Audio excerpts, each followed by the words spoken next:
Alright, here we go again. Here we have a 2010 Mercury Milan. This is the same model as a Ford Fusion, same thing.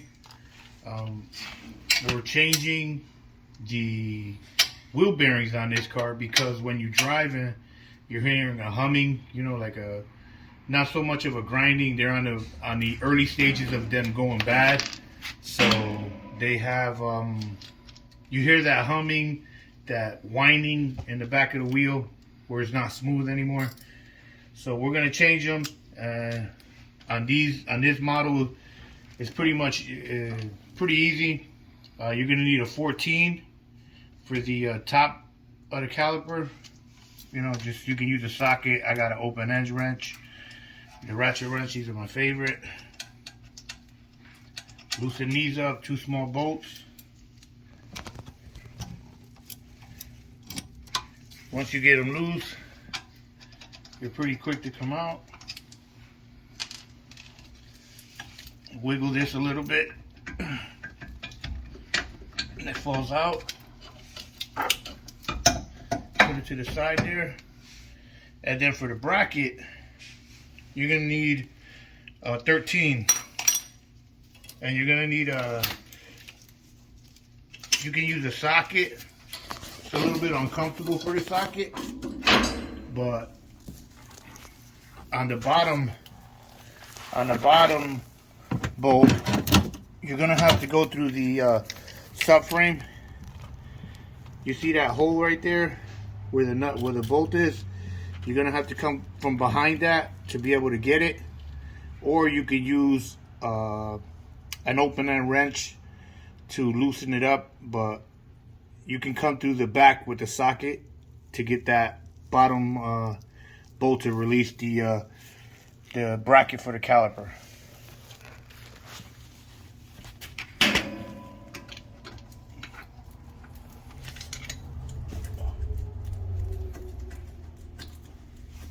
And again, these bolts are smaller. They're 13s on this one. I'm unscrewing it by hand, but you have to push the bolt out through that opening that I showed you. Just push it out, and then you can pull it back in. And the caliper bracket bolts are the bigger ones. Same thing on the top one. This is the 13.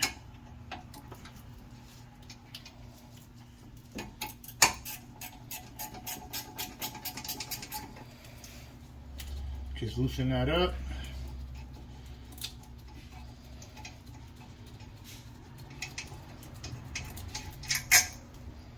Take them out, and now the caliper holder is here. Just place that to the side. We're just gonna replace that right back. Now, to get the rotor off, they got T40s. These are T40s here. So make sure you get a T40 bit. The T40 bit looks like this. That's what a T40 looks like. Yeah, it is a T40. I don't know if you can get that. It's a T40. But these bolts here become very rusty, and if you don't spray them on the outside or hit them, you're gonna strip them out, and you ain't never getting this off. So make sure you have a hammer and you tap on it. You gotta tap on them. And the reason I'm tapping on them is so I can break the rust that's underneath the screw, preventing it from turning. Because if I put too much force on it, I'm gonna strip them out, and then it turns into a nightmare. Then I gotta bore them out and strip them out and all that. So in order to prevent that, you can spray it with some penetrating oil, or you can tap them. Just tap them. Don't go crazy trying to smash the hub in. Just tap. The whole thing is to tap it a few times for it to vibrate and break up. It's kind of like the punch that people put on and they hit and they turn at the same time. So we're just hitting it beforehand. And then if you have a small impact or an impact gun, this will do good because it'll impact as you go in. But it should be pretty easy. Just make sure that you're in there good. You know, tap the back of the gun to make sure it's all the way in as far as it can go. That was out. Just make sure you tap the gun to make sure that it's seated all the way down. That wasn't too bad. Usually they're a little bit more difficult than that, but they didn't act up. But tap it is good. And then you got to get this cover off. And I'm using a chisel. Just place the chisel here to break it, and just tap on it a few times, and there you go. Now it's out. That's the cover. Don't go too crazy banging on it. You don't want to bend it because you want to put it back on. So just little love taps. Can't even see that I hit it. Little love taps, and the hub. Once you release this hub will come out. So alright, so we're gonna remove this nut. It's 35 millimeters.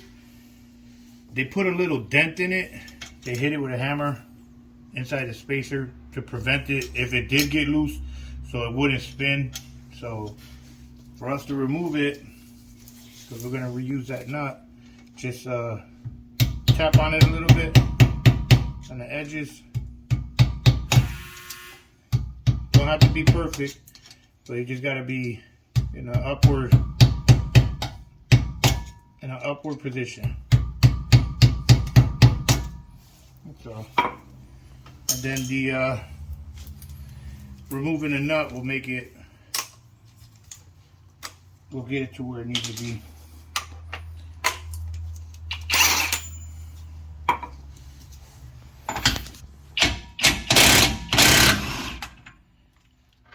That's why these are important. Makes quick work of these big torques. But you can see the nut where they hit it to where they bend it in. That'll prevent it from spinning. So you have to hit it up just a little bit, because if you're going to turn it by hand, it'll be, you know, a lot of work. So now you have that off, and now this rotor comes out pretty easy. So I thought.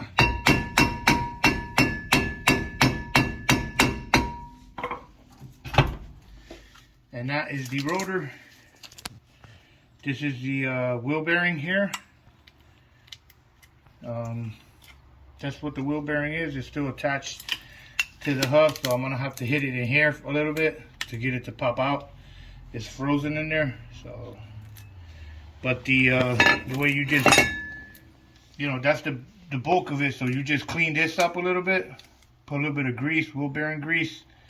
And that's the beauty about these type of wheel bearings, that once you separate them, you can just boom, put the other one on, and it's quick, easy work.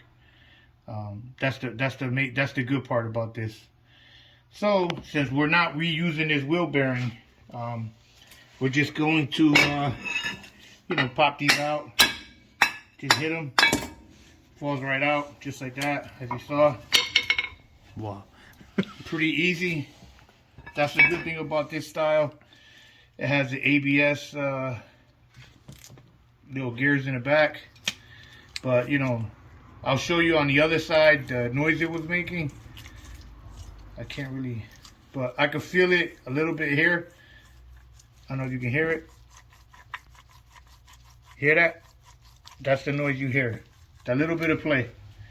So, now we'll get the new one and some grease. Alright, so I just put some high temperature wheel bearing grease. Wheel bearing. Alright, so make sure you put wheel bearing grease, because otherwise it'll just run out, get toasted. It needs to be high temp because wheels do get hot. So alright, so just put some on. I ordered my wheel bearings online because at the auto parts store they were a little pricey. It only takes a few days to get here, so I'm sure you can manage if your car is making a noise as you're driving. You can hear it. It sounds really loud in the back or in the front, whichever the case may be. But when you hear that noise, it sounds like a howling, a grinding. When they're really bad, as you speed up, it's like woo, woo, woo, woo, woo, woo, woo, woo. You hear like this constant humming. Usually the wheel bearings. So once you start hearing a noise, just order some so you have enough time. I bought 2 of these on Amazon for $57. So they're really affordable. They're brand new, and as you can hear, no noise, completely silent. Where's the old one? This is the old one.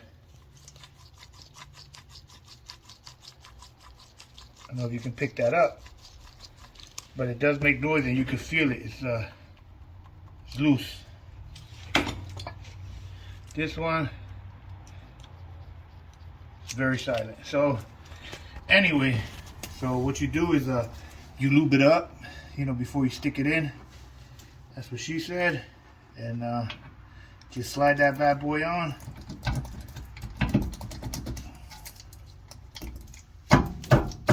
Okay.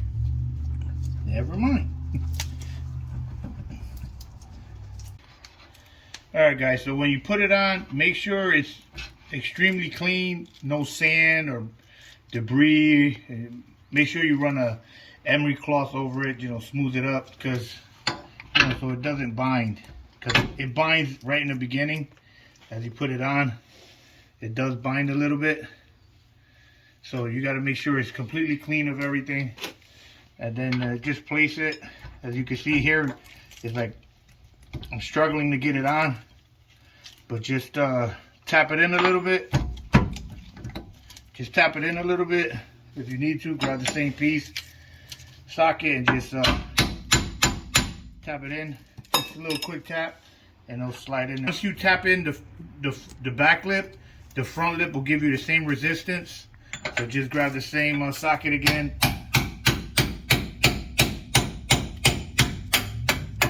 Tap that one over. And then once that's in, you're in. That's the bearing all the way on. Just tap it a little bit just for safety.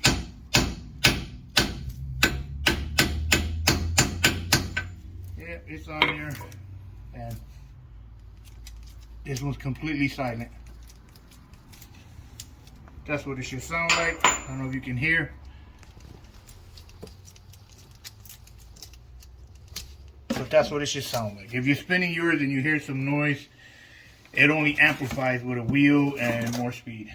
So that's that. The installation on this in reverse is just basically that. Go in reverse, put the nut on, and remember I said 35mm nut.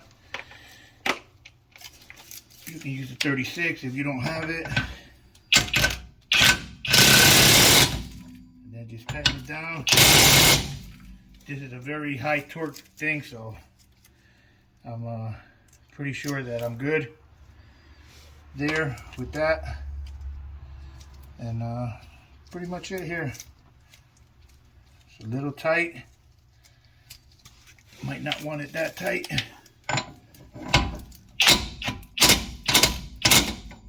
You want to try to match up where it was before.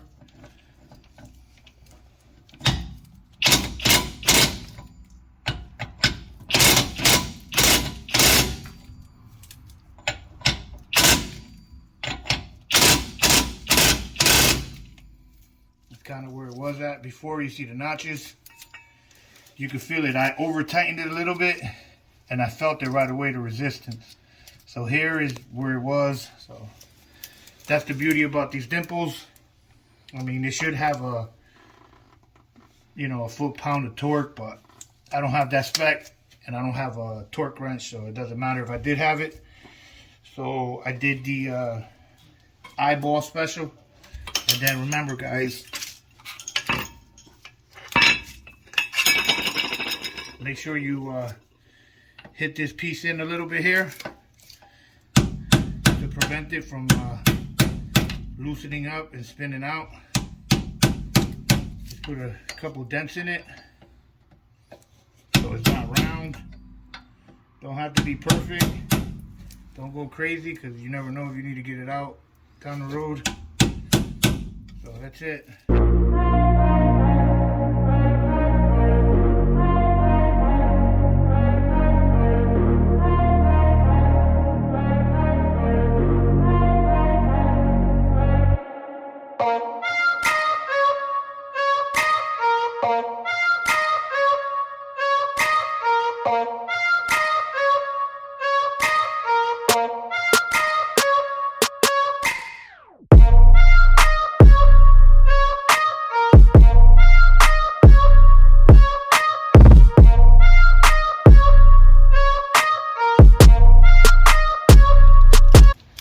But that's pretty much it as far as replacing the wheel bearing.